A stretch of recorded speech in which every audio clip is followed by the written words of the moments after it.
أعوذ بالله من الشيطان الرجيم بسم الله الرحمن الرحيم ولا تنكحوا ما نكح آباؤكم من النساء إلا ما قد سلف، اور نکاح نہ کرو ان سے جن سے تمہارے والد نکاح کر چکے، تمہارے باپ نکاح کر چکے عورتوں میں سے، الا ما قد سلف، مگر جو پہلے گزر چکا، جو ہو چکا سو ہو چکا، انہ کان فاحشۃ ومقتا، بے شک یہ بڑا ہی بے حیائی کا کام ہے اور بڑا ہی نامناسب بات ہے، وساء سبیلا، اور بہت ہی برا راستہ ہے، اور بہت ہی برا راستہ ہے، بے شک یہ بڑی بے حیائی کی بات ہے اور یہ بڑے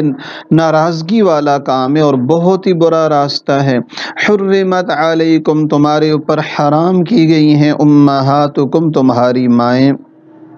تمہارے اوپر حرام کی گئی ہیں تمہاری مائیں، وبناتکم، تمہاری بیٹیاں، واخواتکم، تمہاری بہنیں، وعماتکم، تمہاری پھوپھیاں، وخالاتکم، اور تمہاری خالائیں، وبنات الاخ، اور تمہاری بھتیجیاں، وبنات الاخت، اور تمہاری بھانجیاں، وامہاتکم اللاتی ارضعنکم، اور تمہاری وہ مائیں جنہوں نے تمہیں دودھ پلایا ہے، وَأَخَوَاتُكُم مِّنَ الرَّضَاعَةِ، اور تمہاری وہ بہنیں جو دودھ شریک بہنیں ہیں، وَأُمَّهَاتُ نِسَائِكُمْ، اور تمہاری عورتوں کی مائیں، ساس، وَرَبَائِبُكُمُ اللَّاتِي فِي حُجُورِكُم مِّن نِّسَائِكُمُ اللَّاتِي دَخَلْتُم بِهِنَّ، اور تمہاری بیویوں کی وہ بچیاں جو تمہاری پرورش میں ہیں، جو تمہاری پرورش میں ہیں، اور ان عورتوں میں سے جن سے تم قربت کر چکے ہو، فَإِن لَّمْ تَكُونُوا دَخَلْتُم بِهِنَّ فَلَا جُنَاحَ عَلَيْكُمْ، پس اگر تم نے ان سے قربت نہیں کی تو پھر تم پر کوئی حرج نہیں ہے، کوئی گناہ نہیں ہے۔ وَحَلَائِلُ أَبْنَائِكُمُ الَّذِينَ مِنْ أَصْلَابِكُمْ، اور تمہارے نسبی بیٹوں کی بیویاں، تمہارے حقیقی بیٹوں کی بیویاں، ان کی عورتیں، یہ بھی حرام ہے۔ وَأَن تَجْمَعُوا بَيْنَ الْأُخْتَيْنِ، اور یہ کہ تم جمع کرو دو بہنوں کو، إِلَّا مَا قَدْ سَلَفَ، مگر جو پہلے گزر چکا، إِنَّ اللَّهَ كَانَ غَفُورًا رَحِيمًا، بے شک اللہ تعالیٰ بہت بخشنے والے، بہت رحم والے ہیں۔ والمحصنات من النساء إلا ما ملكت أيمانكم، اور شوہروں والی عورتیں، خاوندوں والی عورتیں، یعنی ان سے بھی نکاح حرام ہے، إلا ما ملكت أيمانكم، سوائے باندیوں کے، کتاب اللہ علیکم، یہ اللہ کی طرف سے طے شدہ ہے تمہارے لیے، یہ اللہ کی طرف سے لکھا ہوا ہے، حکم ہے تمہارے لیے۔ وَأُحِلَّ لَكُم مَّا وَرَاءَ ذَلِكُمْ، اور تمہارے لیے حلال ہیں جو ان کے علاوہ ہوں، أَن تَبْتَغُوا بِأَمْوَالِكُمْ، یہ کہ تم ان کو تلاش کرو، نکاح میں لاؤ مالوں کے ساتھ، یعنی مہر، محصنین غیر مسافحین، اس حال میں کہ تم پاک دامنی چاہنے والے ہو، صرف خواہش پرستی والے نہ ہو، تم پاک دامنی چاہنے والے ہو، غیر مسافحین، اور خواہش پرستی والے نہ ہو۔ فَمَا اسْتَمْتَعْتُمْ بِهِ مِنْهُنَّ فَآتُوهُنَّ أُجُورَهُنَّ فَرِيضَةً، پس اگر تم ان سے نفع اٹھاؤ، جو تم ان سے نفع اٹھاؤ تو ان کو دے دو ان کے مہر، فریضہ جو مقرر شدہ ہیں۔ وَلَا جُنَاحَ عَلَيْكُمْ، اور تم پر کوئی حرج نہیں ہے، فِيمَا تَرَاضَيْتُمْ بِهِ مِن بَعْدِ الْفَرِيضَةِ، جس پر تم دونوں راضی ہو جاؤ مقرر کرنے کے بعد بھی۔ إِنَّ اللَّهَ كَانَ عَلِيمًا حَكِيمًا، بے شک اللہ تعالیٰ خوب جاننے والے، خوب حکمتوں والے ہیں۔ آج کا جو ہمارا سبق ہے یہ ہے محرمات کے بارے میں، اور کون کون سی ایسی خواتین ہیں، عورتیں ہیں جن سے نکاح کرنا حرام ہے، اور آج ان کا بیان ہے۔ تو محرمات کی 3 قسموں کا بیان ہے، اور ان میں سے 3 قسموں کے بعد 2 مزید بھی حرمت والے رشتوں کا بیان ہے۔ پہلے نمبر پر یہ فرمایا کہ ان عورتوں سے نکاح نہ کرو جن سے تمہارے باپ نے نکاح کر دیا، دادا نے نکاح کر دیا، آبا نے مراد ہے باپ دادا نے نکاح کیا، ان عورتوں سے تم نکاح نہیں کر سکتے۔ والد نے نکاح کیا، حقیقی ماں یا ہماری سوتیلی ماں، ان سے نکاح نہیں کر سکتے۔ جو ہمارے والد کے نکاح میں عورت آ گئی، بیٹا اس عورت کے ساتھ نکاح نہیں کر سکتا، مگر جو ہو چکا اسلام سے پہلے سو ہو چکا۔ اللہ فرماتے ہیں یہ بڑی بے حیائی کی بات ہے اور بڑے ہی غضب اور ناراضگی کی بات ہے، یہ تو بہت ہی برا راستہ ہے، لہٰذا اس طرح کی نکاح کو حرام قرار دیا گیا ہے۔ اسلام سے پہلے باپ کی منکوحہ سے نکاح کر لیا جاتا تھا، اس کے باپ کے مرنے کے بعد اس کی بیوی سے نکاح کر لیتے تھے۔ اس کو اللہ تبارک و تعالی نے سختی سے منع فرمایا کہ جس کو ایک عرصہ تک تم ماں کہتے رہے، پھر اسی کو باپ کے بعد تم نے بیوی بنا کے رکھ لیا، یہ کتنی ہی برائی کی بات ہے۔ جو باپ کی نکاح میں عورت آ جائے، رخصتی ہوئی نہیں ہوئی، قربت ہوئی نہیں ہوئی، بہر صورت وہ اس کا نکاح اس کے بیٹے کے ساتھ ہمیشہ کے لیے حرام کر دیا گیا ہے، اور وہ نکاح اب نہیں ہو سکتا ہے۔ اللہ اکبر۔ اور فرمایا ایک تو یہ حرمت بیان کر دی، دوسری بات حرمت علیکم امہاتکم، یہاں سے محرمات نسبیہ کا بیان ہے، پھر آگے محرمات رضاعیہ دودھ شریک رشتوں کی حرمت کا بیان ہے، آگے سسرالی رشتوں کی حرمت کا بیان ہے۔ تو 3 محرمات کا یہاں بیان ہو گیا۔ سب سے پہلے محرمات نسبیہ، اللہ جل شانہ فرماتے ہیں کہ تمہارے اوپر حرام کیا گیا ہے، یعنی نکاح کرنا ماؤں کے ساتھ۔ حرمت علیکم امہاتکم، تمہارے اوپر حرام ہیں تمہاری مائیں۔ نمبر 2 وبناتکم، تمہاری بیٹیاں۔ نمبر 3 واخواتکم، تمہاری بہنیں خواہ حقیقی ہوں یا باپ شریک ہوں یا ماں شریک ہوں، سب بہنیں حرام ہیں۔ وعماتکم، تمہاری پھوپھیاں بھی تمہارے اوپر حرام ہیں۔ خالاتکم، تمہاری خالائیں بھی تمہارے اوپر حرام ہیں۔ وبنات الاخ، بھائی کی بیٹیاں یعنی بھتیجیاں بھی تم پر حرام ہیں۔ وبنات الاخت، بہن کی بیٹیاں یعنی بھانجیاں بھی تمہارے اوپر حرام ہیں۔ تو بھتیجیاں جو ہیں وہ بھی تینوں قسم کی ہو گئیں، جس طرح بہنیں تینوں قسم کی حرام ہیں، تو اسی طرح پھوپھیاں بھی حرام ہیں، چاہے باپ کی حقیقی بہن ہو، چاہے باپ کی باپ شریک بہن ہو، چاہے باپ کی ماں شریک بہن ہو۔ تو جس طرح حقیقی بہن حرام ہے، باپ شریک بہن کے ساتھ نکاح حرام ہے، ماں شریک بہن کے ساتھ حرام ہے، اسی طرح والد کی حقیقی بہن جو ہماری سگی پھوپھی ہے اس کے ساتھ بھی حرام ہے، جو والد کی باپ شریک بہن ہے اس کے ساتھ بھی حرام ہے، جو باپ کی ماں شریک ہے اس کے ساتھ بھی حرام ہے۔ اسی طرح جو خالائیں ہیں وہ بھی تینوں قسم کی حرام ہے، والدہ کی حقیقی بہن اس کے ساتھ بھی نکاح حرام ہے، والدہ کی باپ شریک بہن اس کے ساتھ بھی نکاح حرام ہے، والدہ کی ماں شریک بہن اس کے ساتھ بھی نکاح حرام ہے۔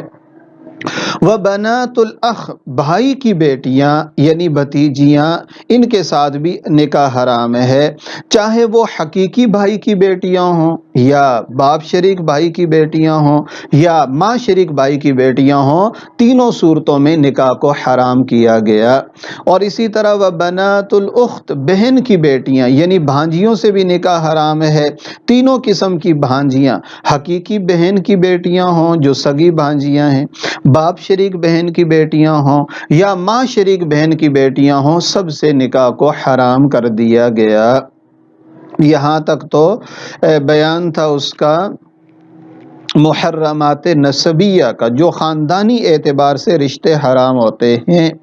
آگے رضاعی رشتوں کی حرمت کا بیان ہے۔ تمہاری وہ مائیں جنہوں نے تمہیں دودھ پلایا ہے، تھوڑا دودھ پلایا، زیادہ پلایا، ایک مرتبہ دودھ پلانا جب ثابت ہو گیا 2 سال کی مدت کے اندر اندر، کیونکہ حرمت رضاعت، دودھ پینے کی وجہ سے جو رشتے حرام ہوتے ہیں وہ مدت رضاعت میں حرام ہوتے ہیں۔ مدت رضاعت کا مطلب ہے بچہ بچی 2 سال کے اندر اندر اگر ماں کے علاوہ کسی اور عورت کا دودھ پیے تو وہ عورت بھی اس کی رضاعی ماں بن جائے گی، جیسے ہمارے پیارے آقا صلی اللہ علیہ وسلم نے حضرت حلیمہ سعدیہ کا دودھ پیا تھا رضی اللہ عنہا۔ تو یہ رضاعی ماں تب بنے گی جب 2 سال کے اندر دودھ پیے، کیونکہ 2 سال کے اندر بچے کی غذا اللہ نے دودھ میں رکھی ہے۔ 2 سال کے بعد بچہ کچھ نہ کچھ کھانے پینے لگ جاتا ہے، پھر اس کی حقیقی غذا دیگر اجناس بن جاتی ہیں، دودھ اس کی حقیقی پوری غذا نہیں رہتا ہے بلکہ وہ طبعاً استعمال ہوتا ہے۔ 2 سال کے بعد اگر کوئی بچہ بچی کسی عورت کا دودھ پیے، کوئی عورت پلائے، تو اس سے وہ شرعاً ماں نہیں بنے گی اور اس کی بیٹیاں اس کی بہنیں نہیں بنیں گی، کوئی حرمت ثابت نہیں ہوگی۔ تو وہ تمہاری مائیں جنہوں نے تمہیں دودھ پلایا ہے۔ اور باقی یہ ہے کہ اگر ایک آدمی ہے، اس کا ایک عورت کے ساتھ نکاح ہوا ہے، یہ مسئلہ آج کل بہت پیش آتا ہے، ایک عورت کہتی ہے کہ میں نے تو ان کو دودھ پلایا ہے دونوں کو، لہذا یہ رضاعی بہن بھائی ہیں، تو نکاح ہو جانے کے بعد ایک عورت کا قول معتبر نہیں ہوگا۔ ہاں، اگر خاندان والے تصدیق کریں،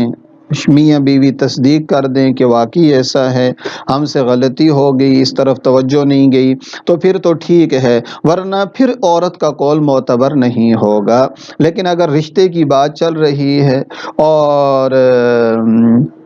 ابھی پہلے سے ہی کسی نے بتا دیا کہ میں نے ان دونوں کو دودھ پلایا ہے اور ظاہری طور پر امکانات موجود ہیں جیسے قرائن سے اور اس طرح پتہ چل جاتا ہے، تو پھر وہ رشتہ نہیں کرنا چاہیے۔ اگر واقعتاً میاں بیوی کا ایک ساتھ دودھ پینا ثابت ہو جائے بعد میں، تو بغیر طلاق کے نکاح خود بخود ختم ہے، کیونکہ نکاح ہوتا ہی نہیں ہے۔ یہ جتنی محرمات ہیں ان کے ساتھ نکاح ہوتا ہی نہیں ہے۔ یہ نہیں کہ جب پتہ چلے تو نکاح کو طلاق کے ذریعے ختم کیا جائے گا، بلکہ وہ فوراً جدائی فرض ہو جائے گی، واجب ہو جائے گی۔ نکاح کے لیے طلاق کی ضرورت ہی نہیں ہوگی، کیونکہ نکاح ہی نہیں ہوا تو طلاق کیسی ہوگی؟ تو یہ نکاح خود بخود ختم شمار ہوگا۔ اور اولاد البتہ ثابت النسب ہوگی، اولاد پر کوئی تان نہیں ہوگا، اولاد ثابت النسب ہوگی۔ اور اولاد کے لیے یہ ضابطہ ہے، کسی بھی وجہ سے میاں بیوی میں جدائی ہو گئی تو شریعت یہ کہتی ہے کہ بچہ 7 سال تک اور بچی 9 سال تک یہ ماں کے پاس رہے گی، کیونکہ اس میں پرورش کے محتاج ہوتے ہیں، بچہ بھی بچی بھی پرورش کے محتاج ہوتے ہیں، اور پرورش ماں زیادہ اچھی کر سکتی ہے، والد کے بس کی بات نہیں ہے بچوں کو سنبھالنا یا ان کو صاف ستھرا رکھنا۔ خرچہ البتہ والد دے گا بچوں کا، اور دستور کے مطابق اور اپنی وسعت کے مطابق اور دستور کے مطابق۔ اس 9 سال کے بعد بچی اور 7 سال کے بعد بچہ، پھر ان کی پڑھائی کا، تربیت کا دور شروع ہو جاتا ہے، پرورش کا دور، جو محتاجگی تھا وہ تقریباً ختم ہو جاتا ہے، تو لہٰذا پھر یہ والد کا حق ہوتا ہے کہ بچہ بچی پھر والد کے پاس چلے جائیں گے۔ قانون یہ کہتا ہے اگر اختلاف ہو جائے تو شرعی ضابطہ یہ ہے، باقی میاں بیوی اگر راضی ہیں اور کہ بھائی بچے باپ کے پاس رہیں یا ماں کے پاس رہیں، دونوں طرف راضی ہیں، پھر تو شریعت کوئی رکاوٹ نہیں بناتی ہے۔ اختلاف کی صورت میں شرعی فیصلہ یہ ہوتا ہے۔ تو فرمایا جس عورت نے تمہیں دودھ پلایا تو وہ ماں بن گئی، اس کے ساتھ بھی نکاح حرام ہو گیا، اور نکاح حرام ہونے کے ساتھ اس کی جو بہنیں ہیں، جس عورت کا دودھ پیا وہ اس بچے بچی کی خالہ بن جائیں گی، اور اس کی بیٹیاں اس کی بہنیں بن جائیں گی، اور اس کا جو شوہر ہے وہ اس کا والد بن جائے گا، یعنی سارے رشتوں کا ثبوت ہو جائے گا جب 2 سال کے اندر اندر بچے کا ہونا ثابت ہو گیا۔ اور جو اس کے شوہر کے بھائی ہوں گے وہ اس کے رضاعی چچا بن جائیں گے، یعنی سارے رشتوں کی جو نسبی اعتبار سے ہوتے ہیں وہ حرمت یہاں بھی ثابت ہو جائے گی۔ باقی یہ ہے کہ یہ جو رضاعت کے رشتے ہیں شریعت نے ان کا تقدس رکھا ہے، کیونکہ میاں بیوی کا جو تعلق ہوتا ہے اور ان کے اندر ان کی وجہ سے یہ رشتے متاثر ہوتے ہیں، لہذا شریعت ایک تو اللہ جل شانہ کا حکم ہے، دوسرا عقل سلیم بھی یہی کہتی ہے کہ ان رشتوں کے ساتھ نکاح ہمیشہ حرام ہی ہونا چاہیے، کیونکہ ان رشتوں کا الگ ایک تقدس موجود ہے، بہن کا، بیٹی کا، ماں کا، خالہ کا، لہٰذا بیوی ہونے کی صورت میں وہ تقدس برقرار نہیں رہ سکتا ہے۔ تو عقل بھی یہی کہتی ہے، عرف بھی یہی کہتا ہے، اور شریعت مطہرہ کا بھی یہی حکم ہے، اور تمہاری وہ بہنیں جو رضائی ہیں ان کے ساتھ بھی نکاح حرام ہے۔ وَأُمَّهَاتُ نِسَائِكُمْ، تمہاری بیویوں کی مائیں یعنی ساس بھی حرام ہے، ساس کے ساتھ رشتہ حرام ہے۔ ایک مرتبہ ایک عورت کے ساتھ نکاح ہو گیا، اس کی ماں کے ساتھ نکاح ہمیشہ کے لیے حرام ہو گیا، وہ گویا کہ دوسری ماں بن گئی، ساس گویا کہ دوسری ماں بن گئی، اب اس کے ساتھ نکاح کرنا حلال نہیں ہے۔ اور وَرَبَائِبُكُمُ اللَّاتِي فِي حُجُورِكُمْ، تمہاری بیویوں کی وہ بیٹیاں جو تمہاری پرورش میں ہیں، یہ قید اتفاقی ہے، اس کو بھی سمجھنا ہے۔ قید اتفاقی کا مطلب یہ ہے کہ ایک عورت کا پہلے کہیں نکاح ہوا تھا، وہاں سے اس کی اولاد میں بیٹیاں تھیں، وہ عورت وہاں سے طلاق یافتہ ہو گئی یا شوہر کا انتقال ہو گیا، ایک اور مرد نے اس سے نکاح کیا، اب یہ اس کی بیوی بن گئی، اس کے ساتھ جو اس کی بچیاں تھیں وہ بھی اس کے پاس آ گئیں کیونکہ وہ ماں کے ساتھ تھیں، تو یہ اب اس کی پرورش میں آ گئیں، ان بچیوں کی ماں اس کی بیوی بن گئی اور یہ بچیاں اس کی پرورش میں آ گئیں۔ جب اس نے اس عورت کے ساتھ خلوت اور قربت کر لی، اب اس عورت کی سابقہ بیٹیوں کے ساتھ یہ شخص نکاح نہیں کر سکتا۔ فرق تھوڑا سا یہ ہے، خود قرآن میں ہے کہ اگر تم نے خلوت نہیں کی ہے فَإِن لَمْ تَكُونُوا دَخَلْتُمْ بِهِنَّ فَلَا جُنَاحَ عَلَيْكُمْ، ایک عورت کے ساتھ ہمارا نکاح ہوا، ابھی تک رخصتی نہیں ہوئی، قربت نہیں ہوئی، میاں بیوی کی تنہائی نہیں ہوئی ہے، صرف نکاح ہوا تھا، طلاق ہو گئی، تو اس عورت کی بیٹی سے نکاح جائز ہے، جیسے خود قرآن میں لکھا ہوا ہے کہ اگر دخول ہو گیا تو بیٹی حرام ہے، نہیں ہوا فلا جناح علیکم، تو کوئی گناہ نہیں ہے۔ تو صرف نکاح ہونے سے، ایک عورت سے نکاح ہوا، اس کی ماں ہمیشہ کے لیے حرام ہوگی، لیکن صرف نکاح ہوا، اس عورت کی بیٹیاں ابھی تک حرام نہیں ہوئیں جب تک کہ ہمارے عرف کے مطابق رخصتی نہیں ہو جاتی، میاں بیوی خلوت میں مل نہیں لیتے، اگر خلوت میں مل گئے اب اس کی بیٹیاں بھی اس شوہر کے لیے ہمیشہ کے لیے حرام ہو گئیں جو کسی سابقہ شوہر سے تھیں۔ اور باقی یہ نہیں ہے کہ یہاں تو یہ لکھا ہوا نا کہ جو تمہاری پرورش میں تھی، پرورش میں ہونا ضروری نہیں ہے، جو پرورش میں ہو یا نہ ہو، یہ قید اتفاقی اس کو کہتے ہیں۔ بھائی عام طور پر کسی عورت کی بچیاں ہوں اور وہ کہیں نکاح کرے تو بچیاں اس کے ساتھ ہی آ جاتی ہیں، اس لیے قرآن نے کہا وہ تمہاری بیویوں کی بچیاں جو تمہاری پرورش میں آ گئیں، ورنہ اگر اس کی پرورش میں نہ بھی آئیں، وہ کسی اور جگہ بھی رہ رہی ہیں اور شوہر نے اس کے ساتھ نکاح کر لیا ماں کے ساتھ اور اس سے قربت کر لی، تو اس کی بچیاں ہمیشہ کے لیے حرام ہو جاتی ہیں۔ اسی طرح آگے فرمایا بیٹوں کی بیویاں یعنی بہو سے نکاح بھی حرام ہے، جو بیٹے تمہارے حقیقی بیٹے ہیں ان کے ساتھ نکاح کرنا یہ حرام ہے۔ اور فرمایا کہ حضرت یہ جو بیٹوں کی بیویاں ہیں یہ بہو کا رشتہ ہے، جیسے ہی بیٹے کا نکاح ایک عورت کے ساتھ ہو گیا، اس کا والد اب ان بچیوں کے ساتھ نکاح نہیں کر سکتا ہے، بس وہ اس کی بہو بن گئی۔ یہ جو والد ہوتا ہے نا سسر، یہ بہو کا محرم شمار ہوتا ہے، یہ بہو اس کے ساتھ سفر کر سکتی ہے سب کچھ، البتہ